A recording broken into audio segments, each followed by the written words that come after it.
Brooklyn Bridge.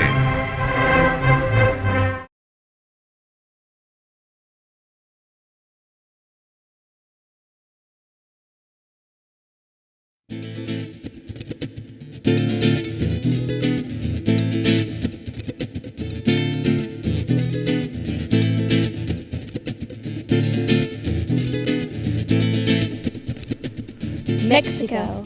Land of rich beauty and vast natural resources. In just a few centuries, Mexico has transitioned from pre-Columbian wonder to piggy bank for the Spanish Empire, to battleground of geopolitical and ideological issues, to transitional neighbor of a world superpower. Many hands have worked Mexico with her changing borders, but some of her earliest settlers from the Old World are the most curious of all. At one time, her frontiers spread as far north as modern-day Oregon and Idaho, the states of California, Arizona, New Mexico, Texas, Colorado, Nevada, Louisiana, all were within Mexico proper just over 100 years ago. While these areas were largely unpopulated, a hardy people did settle there. The rugged terrain of Nuevo León, Mexico, through Texas and New Mexico challenged all who went there, but one people made it their home. Today, mention the name Mexico in many circles, and the topic will drift to the issue of immigration. Maybe that is only a part of why we are telling this story. This story is all about immigrating. This story is how the Sephardic people moved from one place to another and why. In this story, we learn the why, as well as who the Sephardic people are. Who were these people? To truly know who these pioneers are, we have to go to a different land of rugged terrain. Another time in the past. A time when these people were no different than they are today, except back then, they knew their identity. You see, this is a story of a people who have forgotten who they are. They were forcibly expelled from their homeland, Israel, and found a new one in Sepharad. They were exiled from their new home and found a place in a new world. These people are people you know. They call themselves Mexicanos, Tejanos, Chicanos, Hispanics, Latinos. But they are all Corridos. Corridos is a Spanish word that can mean those who have been run off. But a corrido is also a song that tells a tale. Journey with us now through song and story of a Jewish people who have a place to go in the near future, but have also such a story in their past.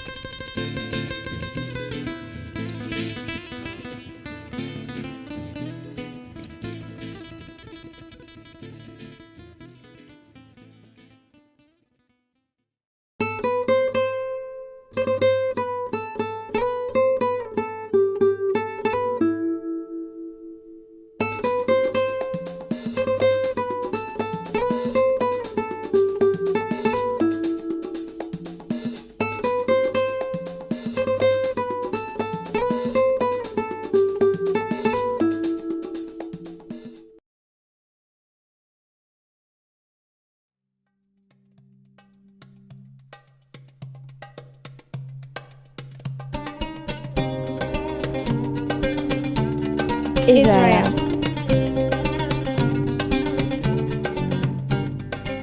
Israel, home to a chosen people set apart by their God. All their days and all the work of their hands are dedicated to the practice of worshiping the Heavenly Father, who set them on the land He promised them. The Jews are God's people, and He has a plan for their future. They will be a living statement to the rest of the world that God is a holy God. He blesses the Israelites with many children and much wealth. Abraham, Isaac, and Jacob, the patriarchs of the Israelites, received many promises and lessons for their descendants. Then, one day, an Israelite boy found himself at the bottom of a pit, and the love of his brothers was not with him there in that cold, dark prison.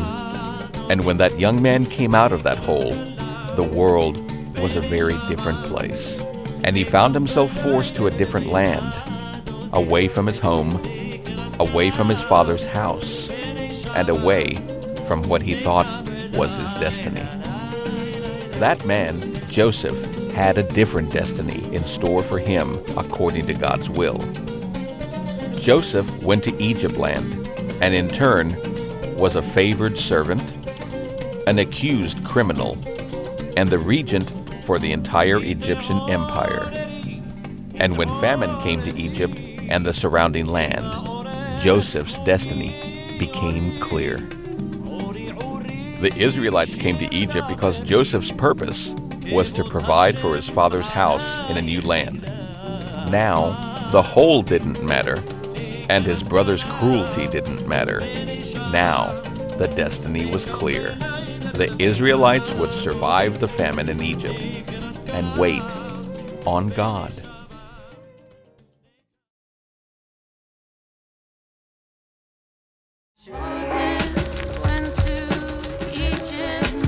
And what'd he say?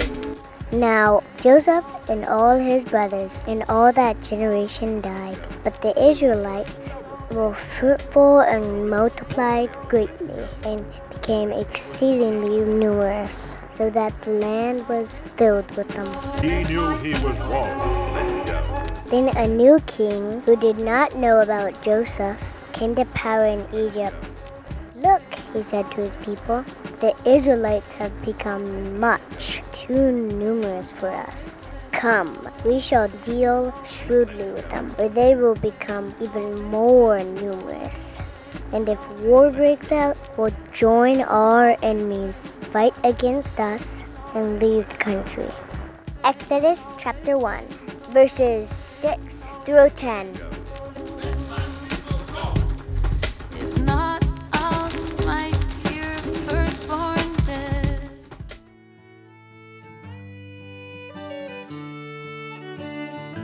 "400 years after Joseph's time, and Moses is called to deliver Hashem's people out of Egypt. Charlton Heston had it easy, but the real Moshe had much to deal with in this Exodus. A people who did not really know their destiny or their relationship to the Most High. A tough desert land that required the constant provision of the one God to keep them alive. Pharaoh, who had his heart hardened by God himself. But Moses and the Israelites did leave Egypt. This was the first Exodus. Cut to a time of rebellion. The Jewish people have faced much since the time of Joseph. They know their purpose with Adonai now, but their time in the land the Lord has given them is over. For the Almighty has risen up a scourge in Rome, and the priesthood lay dead in the ruins of the temple.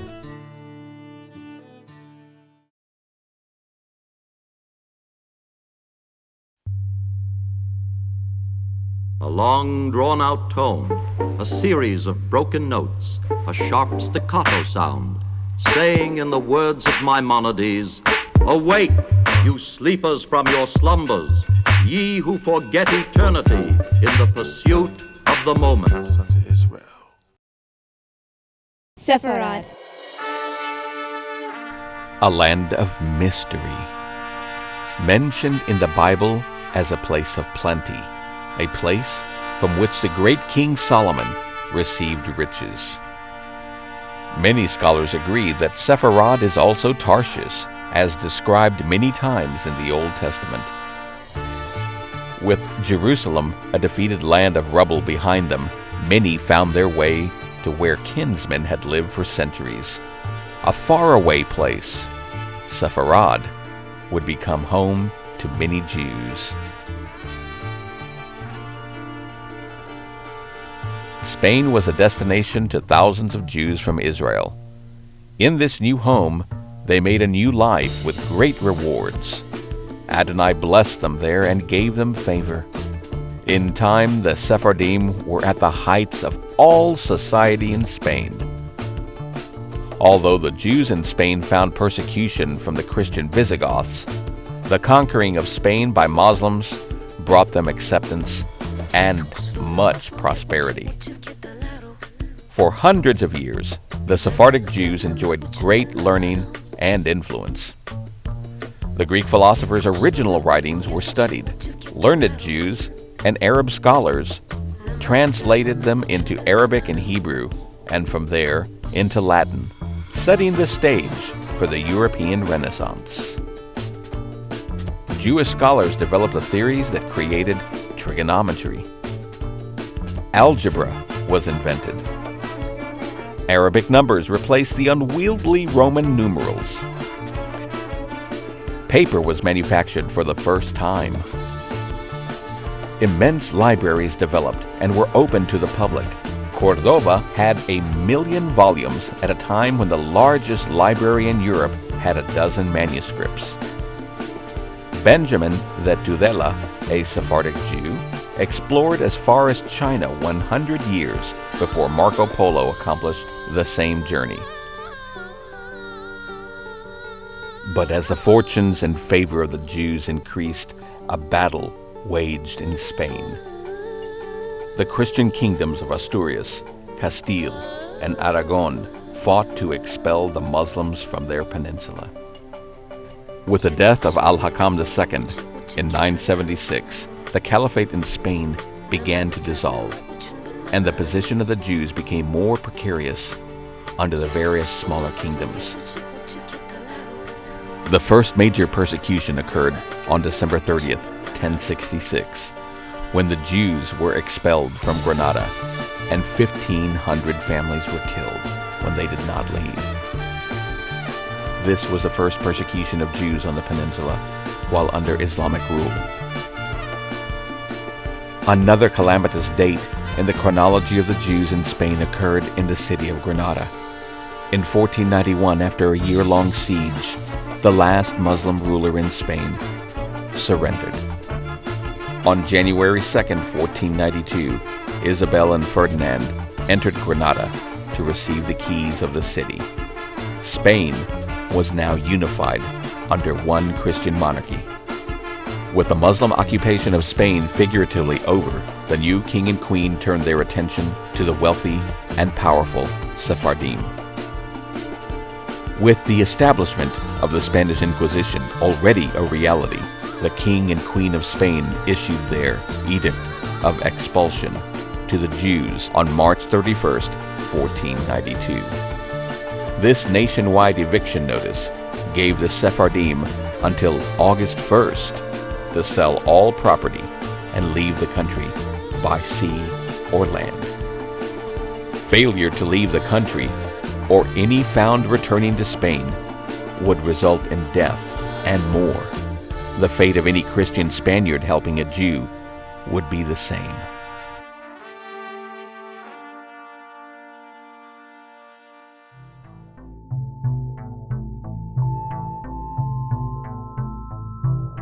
Therefore, with the counsel and advice of the eminent men and cavaliers of our reign, and of other persons of knowledge and conscience of our Supreme Council, after much deliberation, it is agreed and resolved that all Jews and Jewesses be ordered to leave our kingdoms, and that they never be allowed to return. Any Jew who does not comply with this edict, and is to be found in our kingdom and domains, or who returns to the kingdom in any manner, will incur punishment by death and confiscation of all their belongings.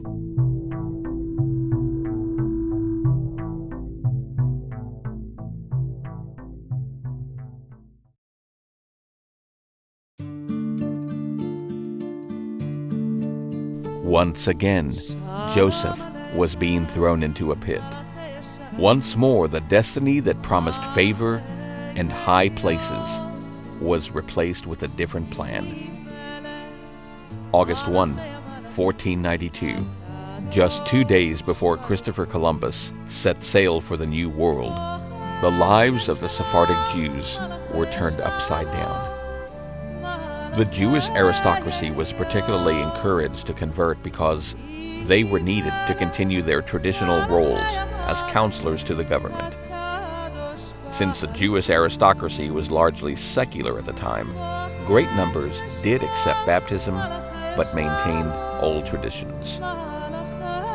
However, for 200,000 Jews, their fate was like this. The following account gives a detailed and accurate picture of the expulsion and its immediate consequences for Spanish Jewry.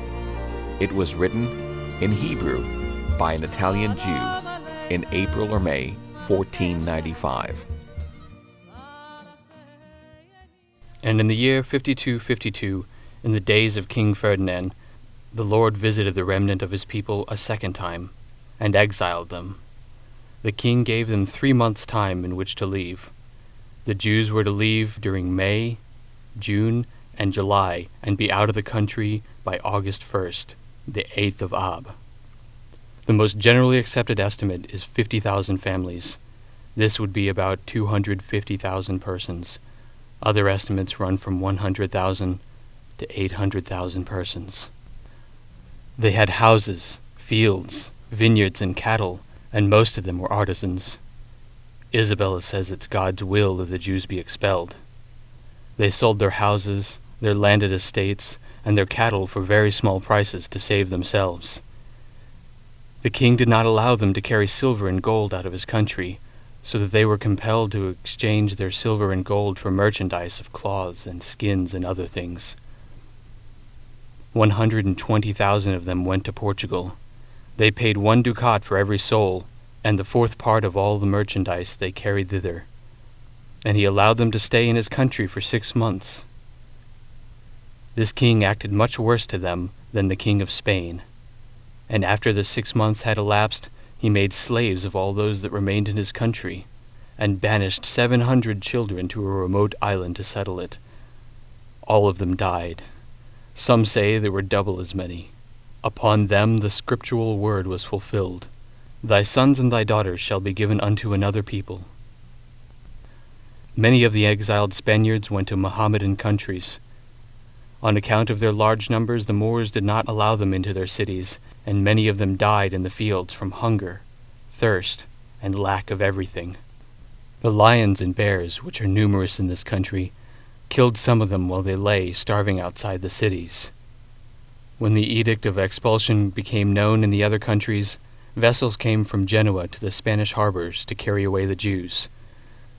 The crews of these vessels, too, acted maliciously and meanly towards the Jews, robbed them, and delivered some of them to the famous pirate of that time who was called the Corsair of Genoa.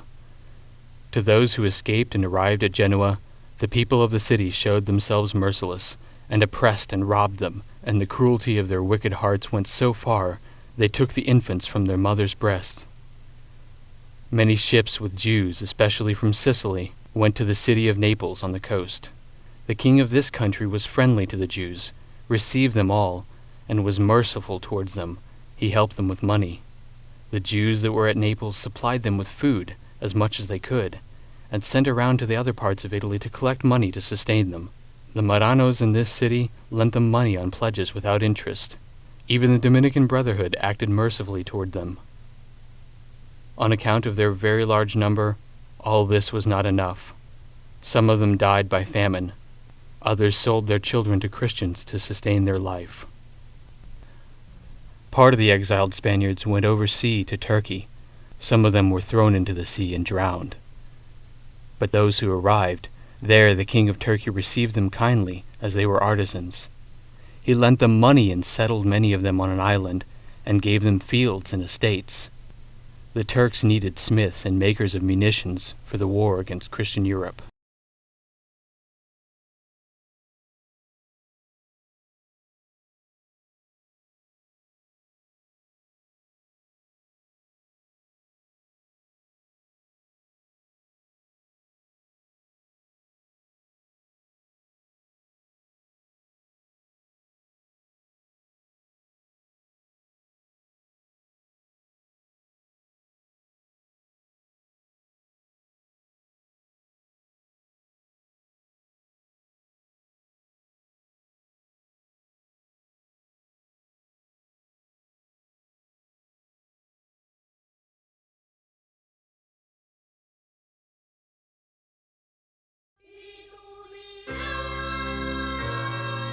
In 1571, Spain solidified its harsh policy towards Jews by opening an Inquisition office in Mexico City.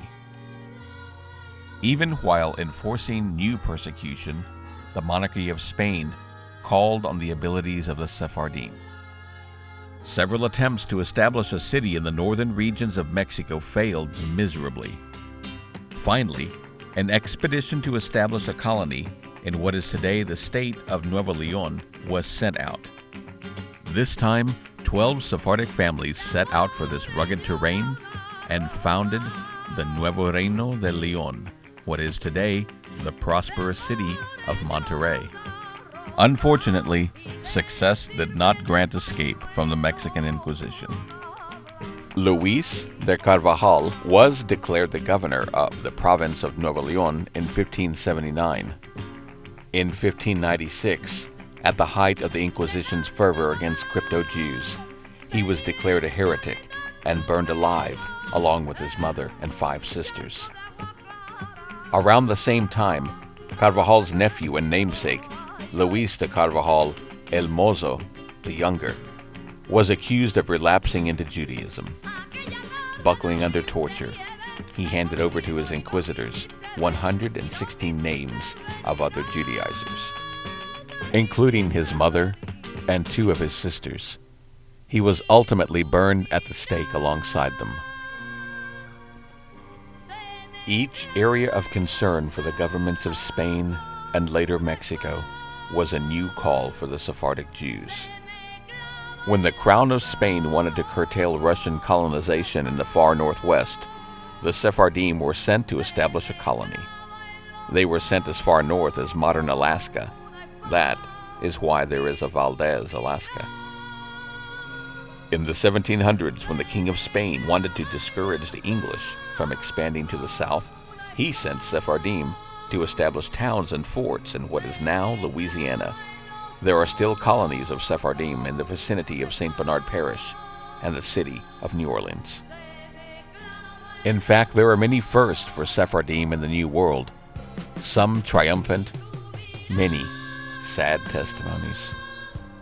Luis de Torres, interpreter for Columbus, was the first settler of Jewish origin in the New World. He settled in Cuba. Hernando Alonso, a conquistador who accompanied Cortés to Mexico in 1521, was the first converso to be burned at the stake in the New World for secretly practicing Judaism. Diego de Padilla was the first crypto-Jew executed in Argentina by the Inquisition. He was burned at the stake in 1579. Francisco Salvador was the first Jew to die in the American Revolutionary War. He died in combat leading 300 troops against the Indians incited by the British on August 1st, 1776. David Camden de Leon was the first Surgeon General of the Army of the Confederate States of America. Gershom Mendez Sexius was the first native-born U.S. rabbi. Costa Rica's first flag featured the 6-pointed Star of David.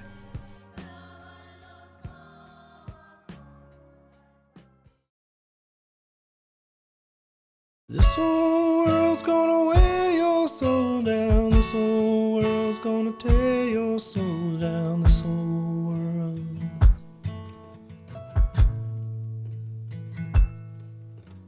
This whole world's gonna wear your soul down. This whole world's gonna tear your soul down. This whole world.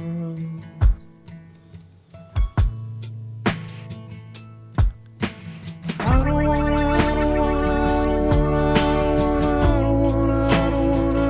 believe this. I don't wanna, no. I don't wanna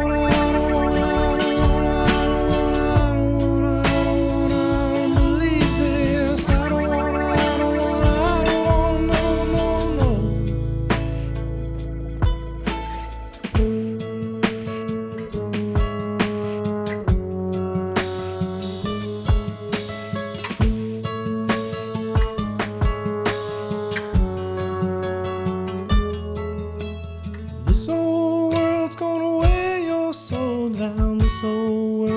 gonna tear your soul down, this whole world.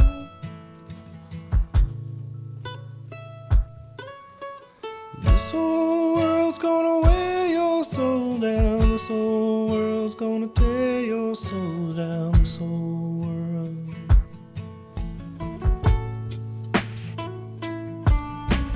I don't wanna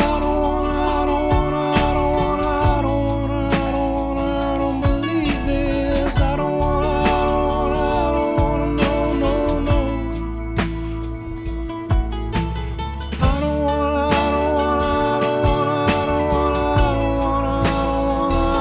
believe this. I don't wanna, no, no, no.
Today, the Sephardim are in every walk of life, from Hollywood to Washington, D.C.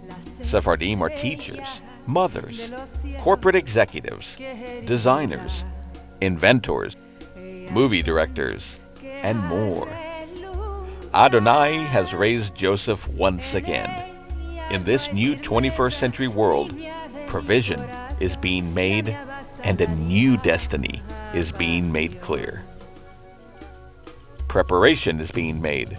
Dates are being set.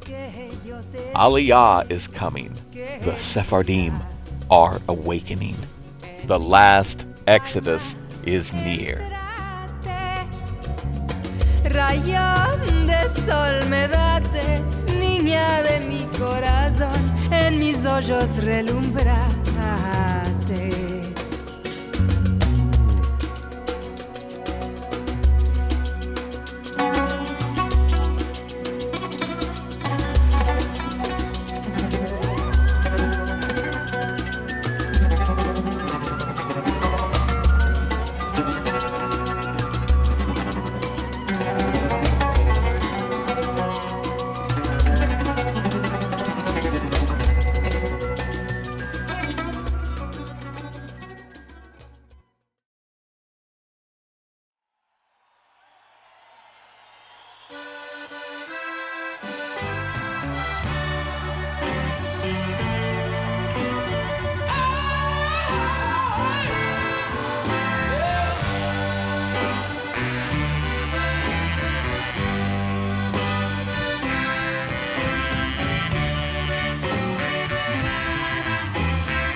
hace tiempo, pero se llegó el